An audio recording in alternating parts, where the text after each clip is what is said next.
Hello friends, this is Nirmal here for Technique, and today we'll have the detailed review of the Lava Iris 406Q. So this is an entry level smartphone announced by Lava a couple of months back, and today we'll do the detailed review of this device based on many aspects like the design, the display, the performance, the camera, and also the battery life.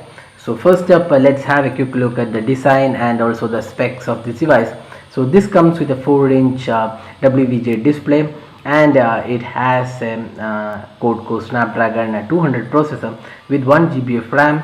This is a 5 megapixel fixed focus camera with LED flash and a VGA front facing camera. This runs on Android 4.3 Jelly Bean, and you also have 4 GB of internal storage, which is expandable via micro SD card. This phone supports dual SIM. So these are the specs of the device. Now if you go to the design, you can see this phone is pretty huge for its display size, because you can see there is a lot of bezel space wasted on the top as well as the bottom. And if you compare with the Moto E, you can see that even though Moto E has a slightly bigger display, you can see that this phone has a much higher length than much higher height than the Moto E, because as we said before, there's a lot of bezel space wasted on top as well as the bottom. On the buttons and other design aspect, you can see that you have the power button as well as the volume keys on the right side. On the left side, there are no buttons. At the bottom, again, it's fairly simple, and you also only have the microphone.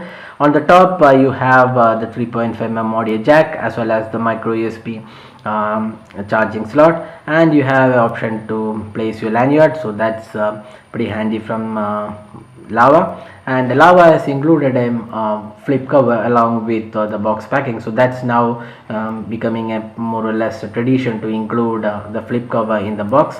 So, and at the back you have the 5 megapixel fixed focus camera with LED flash. Then you have the Lava branding. Also there is also for Lava Iris 406Q branding at the back. Now that's the hardware aspect and the design. So if you look at the design, the device, the plastic quality is pretty okay, but it doesn't give a premium feel, and plastic has a glossy finish and feels a bit more plasticky than what you see on the other phones in this price range, like the Moto E, which has a really good fit and finish. So Lava could have done with the fit and finish a slightly better fit and finish. Although Lava has done a pretty decent job with the design, the current fit and finish, and you can see there's a chrome strip, silver finish running around the bezel, making it give a premium feel. So that's one of the good things Lava has done. But overall, the design and the fit and finish could have been better. You can see that Lava could do a lot more better than with the bezel space on the top as well as the bottom, so that can be reduced. Now talking about the display, this comes with a 4-inch WVGA display. That's lower resolution than the Moto E, which the phone competes with, and display is one of the weakest links of this phone, because the 4-inch display doesn't have that great aspect. So you can see here we have already talked about display while playing games. The contrast ratios and the color also on this display is not that great. You can see that it feels a bit more oversaturated and the colors are not that great. The viewing angles are also poor, and the sunlight readability is again really bad. So you can see here the viewing angles are really bad, and playing games will not work much with this display. So the display on this device could have been a lot better, because Lava has done much good work with overall fit and finish, a decent work with fit and finish and also the specs, but the display is one of the biggest issues with this device. Now talking about the software and the performance, this device comes with a Snapdragon 200 quad-core processor and Android 4.3. Although it's not the latest version, the 4.4 KitKat is the latest version. Lava has already mentioned that they will be providing an update for this phone to the KitKat, but that when that they will be providing, it's not been mentioned anywhere. So we expect Lava to provide the update sometime later this month or next month. And if you talk about the UI, it's more or less like the core Android, and you see that there isn't much customization from Lava, and the performance is really good. The code core really works well on this device, and you can see the performance is really snappy. Even if you switch apps, if you open apps, the performance is really good. But the major issue as we said before is the display. And the UI is more or less like the core Android, and you have this tiles available here. You can switch apps, switch options quickly from here, and the notification area available from here. So overall the UI and performance is really good. Even the gaming performance of this device is really good. The quad-core Snapdragon 200 does not have any lag or any issues, but having said that, the display is not that great on this device. Now talking about the camera, the device comes with a fixed focus 5 megapixel camera. That isn't much different with respect to the Moto E. There also we have the 5 megapixel fixed focus camera, but the difference with this camera is that there is a LED flash.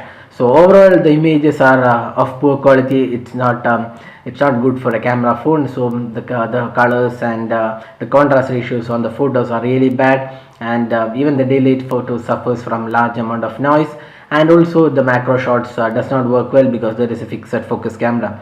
And the only advantage when compared to Moto E is that it has a flash. So if you're taking photos in complete darkness, you at least you get something out of the flash, instead of Moto E, which does not give anything in complete darkness. So that's the only advantage. Apart from that, you also have a front facing VGA camera, which is just pretty useful only for video calls, and not much of any use in taking photos. Now talking about the last and final aspect, that's the battery performance. That's one important aspect with respect to any smartphone, and the phone does have a pretty decent battery. You can see that this is a removable battery. So you can, if you pull the back cover, you can see this is a removable battery, 1700 mAh battery, and it does last pretty good. I mean, you can squeeze out at least a day of usage with this battery if you're using 3G, or if you don't do much of gaming. Battery should definitely last for a day with usage, because the display is pretty small, and the quad-core Snapdragon processor does not have much of issues with battery.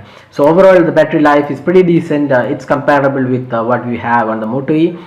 So now summing up, should I get this phone instead of the Moto E, because this is around 500 rupees cheaper than the Moto E, and Moto E also suffers from issues with non-availability on the Flipkart. So should I buy this phone, because this also does have a Android KitKat update coming up pretty soon. But we would say that this phone does not excel over the Moto E, because it has almost a similar specs, except for the display, almost similar specs, and this has a better processor than the Moto E, because Moto E has a dual core processor while this has a quad-core processor. But the weakest link of this phone, as I said, is a display, which is one of the most important aspects of the smartphone. The display is not that great, the colors are not that good. It's kind of an oversaturated display with not great viewing angles as well. So overall we would say you should be picking up the Moto E if you are looking for a smartphone in the sub 7000 price range, because the display being one of the weakest link on this phone, we would definitely pick the Moto E, and along with that you also have the latest software on the Moto E. The camera, although both are almost the same, this has a slight advantage in the form of the flash. So overall we would say this phone is definitely pretty good in the price range. So that's the detailed review of the Lava Iris 406Q. If you have any specific queries regarding this, drop a comment and we'll be glad to help you out with your queries. If you like this video, do hit the like button, subscribe to YouTube channel for more updates, and thanks for watching this video.